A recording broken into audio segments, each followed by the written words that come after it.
So, maglalagay lang tayong block of iron dyan. Tapos, tas head.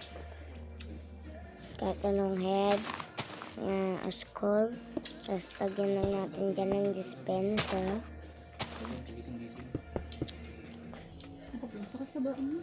Tapos, lagyan natin yan.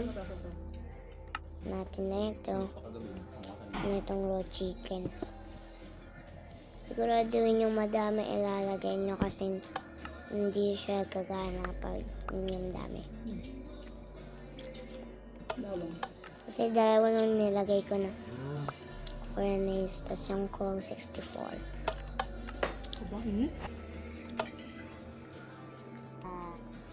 So, yun na lang.